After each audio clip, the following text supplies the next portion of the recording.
In this video you will be know about medicine, plant treatment and courses of pharmacy, any type of test which will be educate you. Welcome to my channel.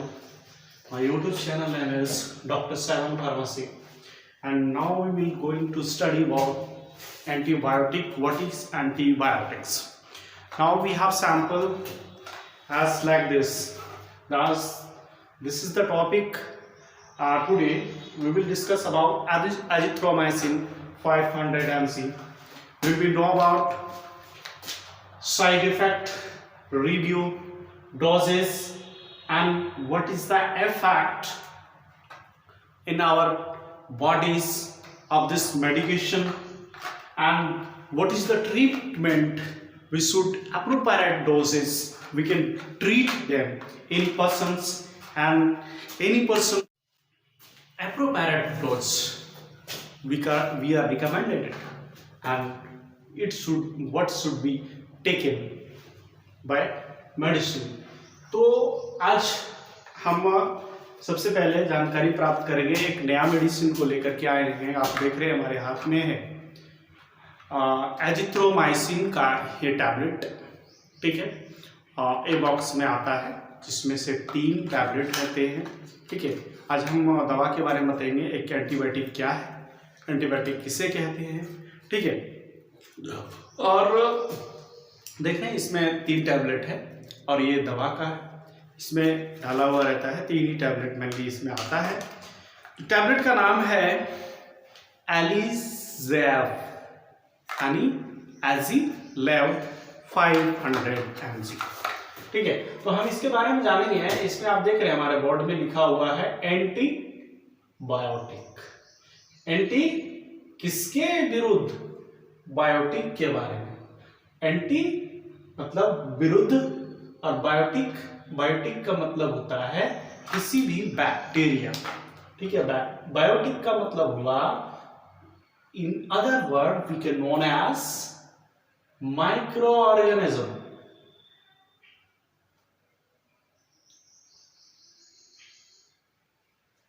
ठीक है, तो micro organism यानी कि bacteria हो, fungi हो, या तो anti helminth हो. ठीक है, मतलब कोई भी एक प्रकार का बैक्टीरिया है, उस बैक्टीरिया के विरुद्ध जो काम करता है उसको हम कहते हैं एंटीबायोटिक.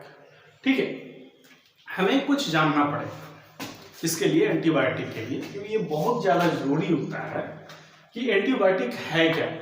ठीक है, तो एंटीबायोटिक में बेसिकली हमें जानना पड़ता है कि हमारे शरीर में कुछ ऐसे बैक्टीरिया हैं जिसमें क्या होता है कि वो खुद हमारे बॉडी के लिए जब जरूरत पड़ती है तो वो लैक्टोबैसिलस बनाता है, जब जरूरत पड़ती है तो वो सेलेनियम बनाता है, जब जरूरत पड़ती है तो वो डाइजेशन में हेल्प करता है, कभी कैटालाइज करता है तो कभी हाइड्रोलाइज करता है. वो बैक्टीरिया जब जरूरत पड़ती है एसेंशियल माइक्रो पार्टिकल्स की, तो हमारा बैक्टीरिया खुद बना देता है. तो उसको कहते हैं फ्लोरा गट. गट का मतलब होता है गैस्ट्रोइंटेस्टाइनल ट्रैक्ट में, यानी कि GIT, गैस्ट्रोइंटेस्टाइनल ट्रैक्ट में क्या होता है. जी का मतलब गैस्ट्रो, आई से इंटेस्टाइनल और टी से ट्रैक्ट. ठीक है, तो गैस्ट्रोइंटेस्टाइनल में यानी मुंह से लेकर के जब हम खाना का खाने वाला रास्ता, जितने भी रास्ते में आते हैं, जब खाना खाए पेट में गया, पेट से हमारा छोटी आंत, बड़ी आंत, उसके बाद में सरनी कोलन डिसर्नी बड़ी आंत में. ठीक है, उसके बाद एनस के थ्रू हमारा बाहर पिकल में खाना. तो उस रास्ते को हम कहते हैं GIT. ठीक है, इस रास्ते में क्या होता है, बहुत सारे फ्लोरा होते हैं. ठीक है, फ्लोरा ये आपको पता चल जाएगा जैसे हम एंटीबायोटिक का पूरा डीप जाएंगे. ठीक है, फ्लोरा गट कहते हैं. ठीक है, तो इसमें क्या होता है, जैसे हमारा हो गया स्टोमक, है ना. स्टोमक में हमारा जो रहता है वो कुछ ऐसे बैक्टीरिया रहते हैं जो क्या करता है, हमारा खाया हुआ भोजन को तोड़ता है. ठीक है, डाइजेशन के लिए फॉर्म देता है. क्या करवाता है, वो एब्जॉर्प्शन भी करवाता है. ठीक है, डाइजेशन करवाता है, जरूरत पड़ती है तो कुछ एसेंशियल माइक्रो एलिमेंट्स को वो जनरेट करता है। ठीक है, अब देखते होंगे, आपको हम बता दें या तो जानते होंगे तो अच्छी बात है, हमें हमारे जो सलाइवा है उसमें बेसिलाई पाया जाता है। ठीक है, वो क्या करता है कि सलाइवा, ठीक है, जो पचने में काम करवाता है, लास्ट में जाकर के स्टोमक में, यहाँ भी हमारा डाइजेशन पचना शुरू हो जाता है। ठीक है, तो ये क्या करता है, जब एंटीबायोटिक हम दे देते हैं तो हमारा जो प्रोबायोटिक्स है ना, प्रोबायोटिक्स जैसे माइक्रोबियल फ्लोरा में हमारा जो रहता है वो रहता है प्रोबायोटिक, एक जीवाणु है ना, जो हमारा भोजन को पचाने में, हमारे एसेंशियल एलिमेंट को बनाने में वो मदद करता है। अब होता क्या चीज है कि हम एंटीबायोटिक को किसी को देते हैं, ठीक है, तो वो एंटीबायोटिक अगर एक्सेसिव हो रहा है तो हमारा गट में जो फ्लोरा है प्रोबायोटिक उसी को डैमेज करना स्टार्ट कर देता है। हम तो दे रहे हैं, अगर मान लीजिए किसी भी इंसान को वुंड होगा, फॉर एग्जाम्पल, ठीक है, किसी भी इंसान को घाव हो गया तो हम क्या करते हैं कि उस जगह पे अगर कोई बैक्टीरिया हो तो वो मर जाए, इसलिए हम एंटीबायोटिक देते हैं। उस जगह पे, उस घाव पे अगर बैक्टीरिया ना पनपे, ना चढ़े, इसीलिए हम एंटीबायोटिक देते हैं, कवर करने के लिए, वेक्स कवर करने के लिए। तो इसका जो होता है, आप देखे होंगे कोई भी डॉक्टर लिखते हैं तो शॉर्ट टर्म में इस्तेमाल किया जाता है। क्यों? क्योंकि अगर ज्यादा लंबा टर्म में इस्तेमाल करते हैं तो आपका जो फ्लोरा गट में जो है बैक्टीरिया, आपके ही शरीर के लिए, हित के लिए जो काम कर रहा है, वही गट क्या हो रहा है, परेशान हो जाएगा। जैसे आपने सुना होगा लैक्टोबैसिलस, ठीक है, तो लैक्टोबैसिलस हमारा गट का मुख्य बैक्टीरिया है जो क्या करवाता है, डाइजेशन करवाता है। इसीलिए कभी कभी आपने देखा होगा फ्लेवम एलबी के नाम से जाना जाता है, उसमें कितना रहता है, 1 मिलियन एलबी।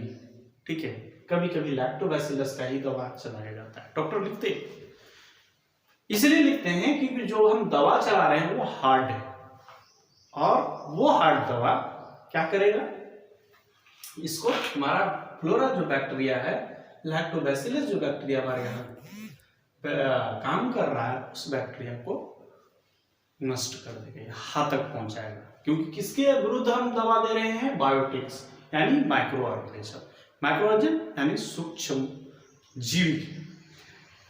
ठीक है, तो ये जानना बहुत ज्यादा जरूरी है। ठीक है, अब हम चलते हैं ये दवा के बारे में। सबसे पहले बात ये होती है ना कि एंटीबायोटिक, इतना समझ लिया आपने, तो हम इसको मिटा लेते हैं और आपको फिर दूसरे तरीके से समझाते हैं। ठीक है, आपको एंटीबायोटिक बहुत ही ज्यादा जरूरी होता है, और डॉक्टर लिखते हैं, यहाँ तक कि क्वैक भी देते हैं, झोला छाप भी देते हैं। इसीलिए इसको जानना बहुत ज्यादा जरूरी है, क्योंकि एंटीबायोटिक एक ऐसा चीज है जो आपके जान को ले सकता है। समझा ना? एंटीबायोटिक का कोई खेल नहीं होता है कि आप उस चीज को खेलते रहेंगे और आपके लिए वो बेनिफिट होगा। एंटीबायोटिक जब भी खाना चाहिए सोच समझ के खाना चाहिए, क्योंकि एंटीबायोटिक बहुत घातक करता है हमारे शरीर को। अब आपको हम एग्जाम्पल के तौर पे बताते जाते हैं। ठीक है, जैसे एंटीबायोटिक में क्या होता है, सेफलोस्पोरिन ग्रुप, अलग अलग ग्रुप होते हैं, अलग अलग दवाइयां होती है, उस ग्रुप के कुछ अलग दवाइयां होती है, लेकिन फर्स्ट लाइन होते हैं, फर्स्ट लाइन, ठीक है, जो सिंपल एंटीबायोटिक होते हैं, उसको क्या करते हैं, एक होता है शॉर्ट स्पेक्ट्रम एंटीबायोटिक, एंटीबायोटिक हम ये भी लिख दिए। ठीक है, और दूसरा फर्स्ट लाइन में, सेकेंड लाइन में होता है,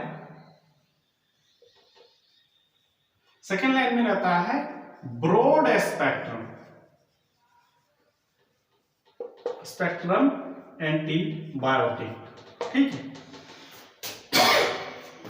अब ये होता क्या चीज है, short spectrum antibiotic, broad spectrum antibiotic, जिसके पास, इसको फिर मिटाते हैं, ठीक है, जिसके पास शॉर्ट स्पेक्ट्रम एंटीबायोटिक में क्या होता है, जिसके पास एफिशिएंसी रहती है, क्या चीज का एफिशिएंसी रहता है, जो एरोबिक बैक्टीरिया पे काम करती है। बैक्टीरिया में एक्शन शो करता है, ठीक है, उसको कहते हैं शॉर्ट स्पेक्ट्रम एंटीबायोटिक्स। लेकिन जो ब्रॉड स्पेक्ट्रम एंटीबायोटिक उसको कहते हैं, ठीक है, ब्रॉड स्पेक्ट्रम एंटीबायोटिक उसको कहते हैं जो एरोबिक और एंड एनएरोबिक एंटीबैक्टीरिया पे प्रभाव डालता है, ठीक है। तो ये दो चीज बहुत ज्यादा जरूरी होता है एंटीबायोटिक जानने के लिए, ठीक है। तो शॉर्ट स्पेक्ट्रम एंटीबायोटिक आपने देख लिया, ब्रॉड स्पेक्ट्रम एंटीबायोटिक देख लिया आपने। तो ये सब दोनों का पर्पस यही रहता है, कोई भी बैक्टीरिया को क्या करता है कि शॉर्ट स्पेक्ट्रम अगर नहीं काम कर रहा है तो उसको ब्रॉड स्पेक्ट्रम दिया जाता है, और ये कौन देंगे, क्वालिफाइड डॉक्टर देंगे, क्वालिफाइड डॉक्टर देंगे। यही चीज पता नहीं होता है। कोई एक और छोटा सा, जो भी आया एक एंटीबायोटिक देते जा रहा है, देते जा रहा है। वो होता क्या चीज है, अगर आप बार बार एंटीबायोटिक को खाएंगे तो वो एंटीबायोटिक आपका शरीर के जो बैक्टीरिया रहेंगे, ठीक है, वो तो डैमेज होगा। दूसरी बात में एक आपको छोटा सा वुंड है, घाव है शरीर पे, तो ये क्या होता है कि आप छोटा सा मतलब एक मतलब मोनोसेफ आप खा रहे हैं, मोनोसेफ 100 mg का खा रहे हैं, ठीक है। तो क्या होता है कि खा रहे हैं, तो खाने के बाद में क्या होता है, यहाँ जो पल रहा बैक्टीरिया है, ठीक है, वो बैक्टीरिया क्या होता है, ये दवा को पहचान जाता है और उस दवा से उसको कुछ नहीं होने लगता है, उसको कहते हैं बैक्टीरिया रेसिस्टेंस। बैक्टीरिया रेसिस्टेंट कर चुका है दवा, इसीलिए इसको काम नहीं कर रहा है। इसीलिए वो सुने होंगे, आपने देखा होगा कि उसके पास दिखाएं लेकिन काम नहीं किया। क्यों नहीं काम किया भाई, बैक्टीरिया रेसिस्ट कर रहा है आपकी दवा को। आपने जो दवा दिया है वो आपकी दवा बैक्टीरिया रेसिस्ट कर लिए, इसीलिए उसके घाव पे असर नहीं कर रहा है, क्योंकि आपका एप्रोपैरेट जो डोज है वो भी नहीं हो सकता, ठीक है। तो उस समय पेशेंट को देखना होता है, उसकी जो जरूरत पड़ती है वो सीएस जांच की जाती है, culture and sensitivity. Then we will write in the prescription appropriate dose and appropriate medicine to treat on the infection, ठीक है। वो इन्फेक्शन को इलाज करने के लिए क्या करते हैं, सीएस करवाते हैं, ठीक है। सीएस करवाने के बाद में हमें रिपोर्ट जब आती है उसके अनुसार से हम दवा चलाते हैं, ठीक है। ये होता है एक दिखाव को ठीक करना, लेकिन हम पढ़ रहे हैं बैक्टीरिया में सब जानना बहुत ज्यादा जरूरी है, ठीक है। तो हमारे हाथ में भी तो बैक्टीरिया के मारने के लिए दवा है। क्या दवा है भाई, आप देख सकते हैं, हमारे पास जो दवा है वो है एजिथ्रोमाइसिन, ठीक है। आप देख रहे हैं, आपको दिखता भी होगा, ठीक है। तो ये एजिथ्रोमाइसिन क्या होता है, हम किसी भी मेडिसिन में, किसी भी इलाज में चला सकते हैं, ठीक है। रिव्यू ये हुआ कि इस मेडिसिन को जब हम लाए हैं, इस दवा को किसी भी इन्फेक्शन में हम चला सकते हैं। ये इलाज भी हो गया। रिव्यू में ये दवा है, वो दवा में 3 टैबलेट्स रहते हैं, तो 3 टैबलेट्स रहते हैं, और ये जो आता है लेबोरेट कंपनी की बनाई गई दवा है। दूसरी बात ये होता है, इसका नाम है एजिलैब 500। तीसरा ये खूबी है कि इस दवा में दिया हुआ है 500 mg इक्विवेलेंट है एनहाइड्रस, यानी बिना पानी का ये टैबलेट्स है, ठीक है। और ये दवा को मैंने जान लिया ये आईपी इंडियन फार्मा का बना हुआ है, ठीक है। तो इसके बारे में एंटीबायोटिक में बारे में हमने पढ़ा क्या, रिव्यू, ये दवा का, ठीक है, ये दवा का रिव्यू मैंने देख लिया, ठीक है। अच्छा दिख रहा है एंटीबायोटिक बारे में पढ़ भी रहे हैं, वहां भी खड़ा हुआ है, बैठा हुआ है। डोज, तो ये एडल्ट में जो होता है वो क्या होता है, 500 ml से चलता है। चिल्ड्रेन होते हैं तो उसका क्या होता है, एज देखा जाता है, एज कितना है, ठीक है। बट ओल्ड एज ईयर है तो उसका एज देखा जाता है, वेट देखा जाता है, ठीक है। वेट के अनुसार से इस दवा को चलाया जाता है, ठीक है। तो वो वेट कितना, किसका वेट है, ठीक है, तो वो आपको कैलकुलेट करना होगा, उसके अनुसार से दवा को कैलकुलेट करके किसी को दी जाती है। रही बात ट्रीटमेंट का, तो ऑल इन्फेक्शन, जितने भी प्रकार के इन्फेक्शन है उस इन्फेक्शन में इस दवा को इस्तेमाल किया जाता है, ठीक है। एक तो उस दवा में हम इसको इस्तेमाल कर सकते हैं, हर एक प्रकार के इन्फेक्शन में हम इसको इलाज के लिए इस्तेमाल कर सकते हैं। सिम्टम में आपको हम बता दें कि अगर कोई भी इन्फेक्शन है, या तो ब्रेस्ट इन्फेक्शन है, या तो घाव हो गया, या चोट लग गया, या जल गया, या कट गया, ठीक है, तो इसमें क्या होता है, इसके सिम्टम मतलब कि उस जगह पे ये चलेगा। ट्रीटमेंट का हो गया, ट्रीटमेंट में आपको पता ही चल गया कि all the infection we can treat this by the medicine and we can prescribe in this prescription, ठीक है। और डोजेस का आपको पता ही चल गया कि we can give the doses according to body weight and age and sex, ठीक है। तो मेल है या फीमेल है, बच्चा है या बच्ची है, कितना उम्र का है, कितना साल का है, वजन कितनी है, उसके अनुसार से इसको कैलकुलेट किया जाता है, ठीक है। तो ये हमने पढ़ लिया, ये जान लिया, आप भी जान गए, ठीक है। अब हम चलते हैं कि इसके साइड इफेक्ट क्या होते हैं, ठीक है। साइड इफेक्ट बहुत ज्यादा जरूरी है, क्योंकि अभी ना एंटीबायोटिक को धड़ल्ले से लिख दिया जाता है, कुछ नहीं सोचा जाता है, एक बार भी नहीं सोचा जाता है कि एंटीबायोटिक का परिणाम कितना घातक होता है।